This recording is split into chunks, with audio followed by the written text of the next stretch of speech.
Morning dear student. Last batch में हम लोग ने देखा था law of supply. Law of supply में हमने क्या देखा डियर स्टूडेंट? ठीक है, supply is a function of price.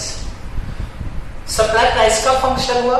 Price का फंक्शन होने का ये मतलब हुआ कि price of the commodities rises, supply offer more and more quantity for sale, and price of the commodity falls, supplier offer less quantity for sales. That means if prices rises, quantity supplies also rise, and if prices falls, quantity supplies also falls. That shows direct relationship between, that shows positive relationship between, that shows favorable relationship between supply and price. Price और supply में direct relationship दिखा, ठीक है? This is called law of supply question, but it is not applicable at all time, and it is not applicable for all commodities. Her commodity पे ये applicable नहीं है और हर time पे ये applicable नहीं है से। तो यहाँ पे हम लोग exceptions देखने जा रहे हैं, ठीक है? It is also part of supply, law of supply, ठीक है? law of supply के contents में मैंने आपको क्या बताया था? सबसे पहले आप definition दीजिए, डेफिनेशन के बाद आपने डेफिनेशन को एक्सप्लेन किया, उसके बाद आपने एजम्पशंस लिया। अरे ठीक है, एजम्पशंस के बाद हम लोग ने स्टार्ट किया था शेड्यूल, शेड्यूल को एक्सप्लेन किया, शेड्यूल के बाद डायग्राम लिया, डायग्राम को एक्सप्लेन किया। अब उसके बाद एक पार्ट आता है एक्सेप्शंस। कभी कभी क्वेश्चन में अरे ठीक है कैसे पूछेगा, explain law of supply with assumptions and exceptions. तो अब हम एक्सेप्शंस देखते हैं, ठीक है? What are the exceptions of law, मतलब आपका लॉ कहाँ कहाँ पे अप्लाई नहीं होता। एक्सेप्शंस का मतलब हिंदी में होता है अपवाद।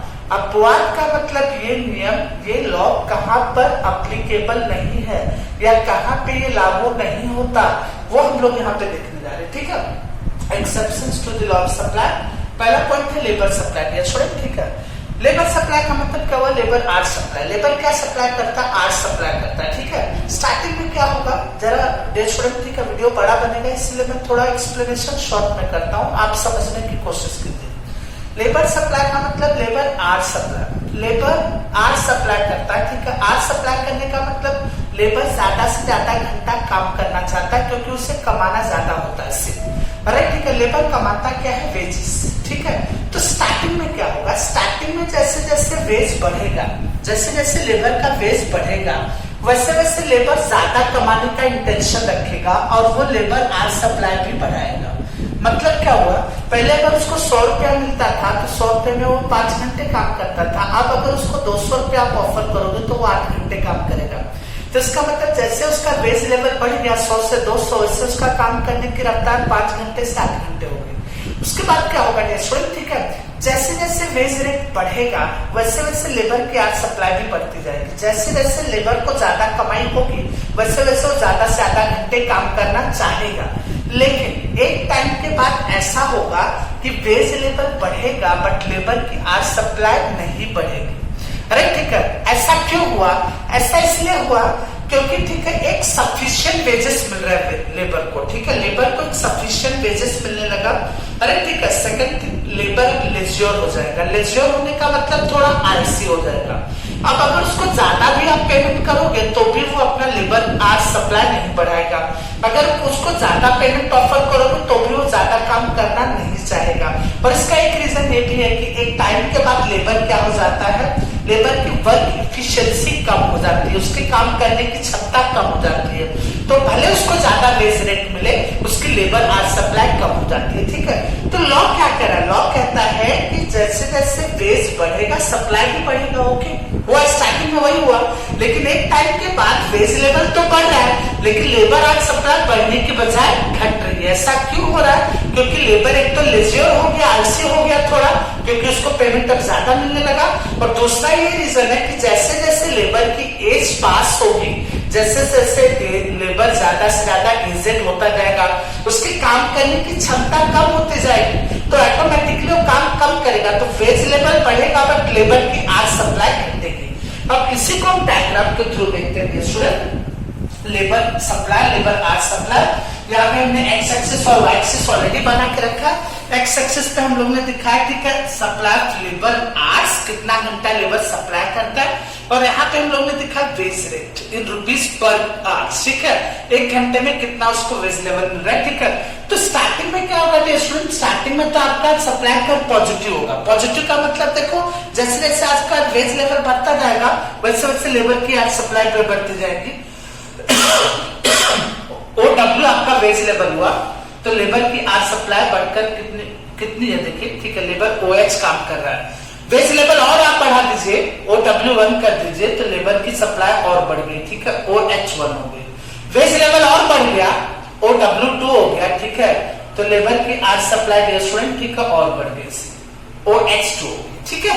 स्टार्टिंग में क्या हो रहा है डियर स्टूडेंट, पहले इतना वेज लेवल था, लेबर इतना घंटा काम किया, वेज लेवल बढ़ गया, लेबर और ज्यादा घंटा काम कर रहा है, वेज लेवल और बढ़ गया, लेबर और ज्यादा घंटे काम कर रहा है। बट ये कब तक होगा, एक पॉइंट तक। क्यों एक पॉइंट तक, क्योंकि कुछ टाइम के बाद लेबर लेजियर होगा, आलसी होगा और उसके काम करने की जो एफिशिएंसी है वो कम होती जाएगी। तो उसके बाद ठीक है, आपका जो सप्लाई कर्व है, लेबर सप्लाई कर्व, वो बैकवर्ड बेंडिंग हो गया, ठीक है। अब बैकवर्ड बेंडिंग का मतलब, अब यहाँ पे मैं वेज लेवल बढ़ा के O3 कर दिया, OW3। अब देखिए लेबर की आज सप्लाई बढ़ने की बजाय कम हो गई। अब देखिए आपको मालूम पड़ जाएगा OH3 हो गया। तो पहले देखिए OW2 पे इतना घंटा काम करता था, अब OW3 हो गया तो लेबर की आज सप्लाई OH3 हो गई, कम हो गई। तो स्टार्टिंग में क्या होगा, जैसे जैसे बेस लेवल बढ़ेगा डियर स्टूडेंट, ठीक है, ये आपका सप्लाई कर्व वो SS1 एक्सेप्शनल सप्लाई कर्व। तो जैसे जैसे स्टार्टिंग में आपका बेस लेवल बढ़ेगा डियर स्टूडेंट, वैसे वैसे लेबर की आज सप्लाई भी बढ़ेगी, नो डाउट। यहाँ पॉजिटिव रिलेशनशिप दिख रहा है, देखिए supply curve slope support. But एक टाइम के बाद ऐसा होगा कि बेस लेवल तो बढ़ेगा लेकिन लेबर की आज सप्लाई घट जाएगी।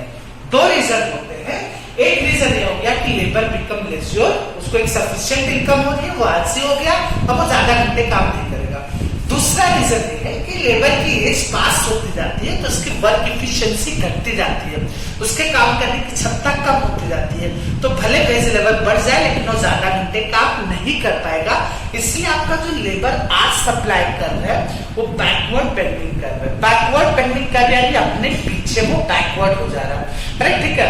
तो it is also called labour as supply curve is a bending curve. Why it is a bending curve, because of this reason dear student, ठीक है। स्टार्टिंग में वेज लेवल बढ़ा, उसकी लेबर आज सप्लाई बढ़ गई, बट एक time के बाद उसका वेज लेवल तो बढ़ा बट उसकी लेबर आज सप्लाई कम हो गई। इसीलिए लेबर का आज सप्लाई कर जो है वो बेंडिंग कर रहा है। बेंडिंग का मतलब वो पीछे की तरफ मुड़ जाता है डियर स्टूडेंट, ठीक है। तो ये आपका डियर स्टूडेंट एक्सेप्शन हो गया। एक्सेप्शन इसलिए हुआ, स्टार्टिंग में तो ये अप्लाई हुआ, नो डाउट, वेज रेट बढ़ते रहा, लेबर की आज सप्लाई बढ़ती रही, उसके बाद भी वेज लेवल बढ़ा लेकिन लेबर की आज सप्लाई घट गई। अरे ठीक है, तो दोनों में पॉजिटिव रिलेशनशिप नहीं है, इसलिए यहाँ पे आपका लॉ अप्लाई नहीं होगा। And this is your exceptions to the law, ठीक है। लेबर आज सप्लाई लॉ का एक्सेप्शंस हो गया डियर स्टूडेंट, ठीक है। अब नेक्स्ट पॉइंट पे आते हैं। पहला ही पॉइंट थोड़ा बड़ा था, 2 नंबर के लिए इसके ऊपर सेपरेट क्वेश्चन आता है dear student. Just keep in mind, आपको लेबर सप्लाई एक्सप्लेन करना है, उसके बाद डायग्राम बनाना है, डायग्राम को थोड़ा एक्सप्लेन करना है, ठीक है। तो SS1 सप्लाई कर क्या हो गया, बेंडिंग कर्व हो गया। बेंडिंग कर्व क्यों हुआ, बिकॉज बेस लेवल बढ़ गया, लेबर की आज सप्लाई कम हो गई, ठीक है। अच्छा, ये कर्व को आप ऐसा भी बना सकते थे, ठीक है, ऐसा भी, बट गवर्नमेंट बुक में ऐसा दिया है इसलिए हम लोग ने ऐसा, it is also called bending curve. Bend हो गया, पीछे की तरफ बेंड हो गया। क्यों पीछे की तरफ बेंड हो गया, क्योंकि बेस लेवल बढ़ा और लेबर की आज सप्लाई क्या हो गई, कम हो गई स्टूडेंट, ठीक है। तो अब हम लोग आते हैं सेकंड पॉइंट पे, urgency is equal to student urgency of what, urgency of money, urgency of money, urgency of fund. कभी कभी सप्लायर को अर्जेंट होता है, पैसे की उसको बहुत जरूरत होती है, तो पैसे की जब उसे बहुत जरूरत होती है तो क्या करता है, अपने स्टॉक को फटाफट बेच देता है बाय लोअरिंग द प्राइस। अरे ठीक है भैया, ठीक है, अगर उसको अर्जेंट पैसा चाहिए सप्लायर को, ठीक है, तो उसको मार्केट प्राइस पे तो कोई नहीं उसका गुड्स तुरंत खरीदेगा। तो यहाँ पे सप्लायर क्या करता है, प्राइस को लोअर करके, प्राइस को कम करके अपनी सप्लाई को बढ़ा देता है, ठीक है। प्राइस को कम कर देगा तो ऑटोमेटिकली ज्यादा से ज्यादा कस्टमर उसके गुड्स की डिमांड करेंगे और ऑटोमेटिकली उसकी सप्लाई भी क्या हो जाएगी, बढ़ जाएगी। तो अर्जेंसी ऑफ कैश में क्या होगा dear student, sometime supplier needs urgent fund, sometimes supplier needs urgent fund. तो यहाँ पे सप्लायर क्या करे, यहाँ पे सप्लायर अपने प्राइस को रिड्यूस करके क्वांटिटी सप्लायर को बढ़ा देगा, ठीक है। क्यों, क्योंकि उसको तुरंत पैसा चाहिए। तो यहाँ पे भी लॉ अप्लाई नहीं हुआ। लॉ कहता है जब प्राइस बढ़ेगा तब सप्लाई बढ़ेगा, अरे ठीक है। लेकिन यहाँ पे ये हुआ कि सप्लायर को तुरंत पैसा चाहिए था, इसलिए सप्लायर को अपना पूरा का पूरा स्टॉक तुरंत रिलीज करना पड़ेगा, तुरंत बेचना पड़ेगा, और मार्केट प्राइस पे तो स्टॉक जल्दी बिकेगा नहीं, तो इसलिए सप्लायर क्या करेगा, प्राइस को रिड्यूस करके सप्लायर को बढ़ा देगा। ठीक है, क्यों? क्योंकि उसको तुरंत पैसा चाहिए। तो यहाँ पे भी आपका लॉ अप्लाई नहीं हुआ। लॉ ये कहता है, ठीक है, बट यहाँ पे ये हो रहा है। ठीक है, प्राइस बढ़ रहा है तो सप्लाई घट रहा है, तो यहाँ पे भी आपका लॉ अप्लाई नहीं हुआ। ठीक है, पेरिसेबल गुड्स पे आते हैं। पेरिसेबल गुड्स का मतलब it is a goods which has very short life, इसकी लाइफ बहुत शॉर्ट होती है। वेजिटेबल हो गया, फूड प्रोडक्ट्स हो गया, फ्रूट्स हो गया, एग्स हो गया, फिश हो गया, अरे ठीक है, मिल्क हो गया। ठीक है, they are called perishable goods. ठीक है, इनकी लाइफ स्टूडेंट 1 या 2 या 3 दिन की होती है। अरे ठीक है, तो सप्लायर क्या करेगा, फटाफट स्टॉक को क्या करेगा, रिलीज करेगा, फटाफट स्टॉक को बेचेगा। क्यों फटाफट स्टॉक को बेचेगा? उसको मालूम है, ठीक है, अगर आज ये स्टॉक नहीं रिलीज हुआ तो 2 दिन के बाद ये खराब हो जाएगा। ठीक है, तो सप्लायर क्या करता है, प्राइस को रिड्यूस करके सप्लाई को बढ़ा देता है। ठीक है, तो यहाँ पे भी आपका लॉ अप्लाई नहीं हुआ। In case of perishable goods, perishable goods has very short life, perishable goods की लाइफ बहुत शॉर्ट होती है। एग्स हो गए, मिल्क हो गए, फूड प्रोडक्ट हो गए, फ्रूट्स हो गए, this are called perishable goods. Right, ठीक है, अब यहाँ पे इसकी लाइफ बहुत शॉर्ट होती है, इसलिए सप्लायर क्या करेगा, सारे स्टॉक को रिलीज करने के लिए, सारे स्टॉक को बेचने के लिए प्राइस को लोअर कर देगा। ठीक है, तो प्राइस को लोअर करके सप्लायर बढ़ा रहा है, तो यहाँ पे भी आपका लॉ अप्लाई नहीं हुआ। प्राइस को रिड्यूस करेगा और सप्लाई को बढ़ा देगा। उसको पता है आज या कल में अगर ये गुड्स सोल्ड नहीं हुआ तो परसों ये गुड्स बेचने लायक नहीं रहेगा, तो फटाफट तो गुड्स को रिड्यूस करने के लिए प्राइस को रिड्यूस कर देता है स्टूडेंट। ठीक है, supply of agricultural goods, student इस केस में भी आपका लॉ अप्लाई नहीं होता। एग्रीकल्चरल गुड्स आर वीट्स हो गए, अरे ठीक है, क्रॉप्स हो गए, अनाज वगैरह हो गए। Agricultural goods are totally depend on monsoon और वेदर कंडीशन। स्टूडेंट अगर मॉनसून अच्छा है, वेदर कंडीशन अच्छा है, तो प्रोडक्शन बहुत ज्यादा होगा, और प्रोडक्शन बहुत ज्यादा होगा तो सप्लाई इज ऑटोमेटिकली मोर। यहाँ पे प्राइस का कोई लेना देना नहीं स्टूडेंट। ठीक है, समटाइम अगर क्लाइमेटिक कंडीशंस या वेदर राइट का कंडीशन अगर अनफेवरेबल हुआ, अनफेवरेबल का मतलब क्या हुआ, बारिश टाइम पे नहीं हुआ, सूखा पड़ गया, राइट ठीक है, या फ्लड्स आ गए, ठीक है, बाढ़ आ गई, ठीक है, एग्रीकल्चरल क्रॉप डैमेज हो गया, तो उसके बाद प्राइस भी बढ़ेगी, तो भी फार्मर ज्यादा स्टॉक नहीं सप्लाई कर पाएगा।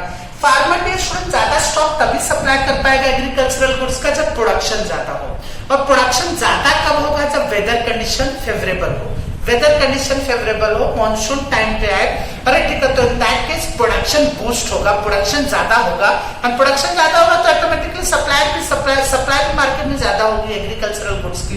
बट अगर वेदर कंडीशन अनफेवरेबल रहा dear student, climatic condition is not good, अच्छा नहीं रहा, तो इन दैट केस क्या होगा, इन दैट केस ठीक है, प्रोडक्शन कम हो जाएगा, और प्रोडक्शन कम हो गया तो सप्लाई भी मार्केट में कम हो जाएगी। तो एग्रीकल्चरल गुड्स के केस में भी आपका लॉ अप्लाई नहीं होता, क्योंकि यहाँ पे प्राइस से कोई लेना देना नहीं, यहाँ पे लेना देना किससे, वेदर कंडीशन से, क्लाइमेटिक कंडीशन से, मॉनसून से। अगर अच्छा रहा, प्रोडक्शन ज्यादा होगा। नेक्स्ट पॉइंट पे आते हैं rare goods. Rare goods are goods which are very rarely available.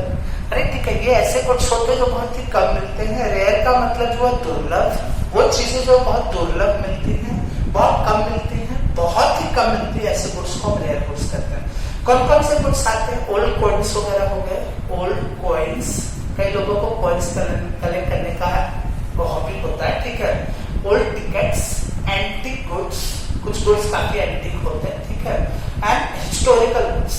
तो कई चीजें, कई लोग क्या करते हैं, सारे गुड्स को कलेक्ट करते हैं और उसको मार्केट में क्या करते हैं, बेचते हैं, ठीक है।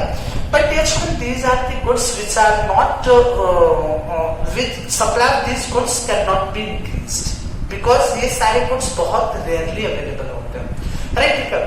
तो डिमांड के अनुसार इनकी सप्लाई नहीं हो सकती, ठीक है।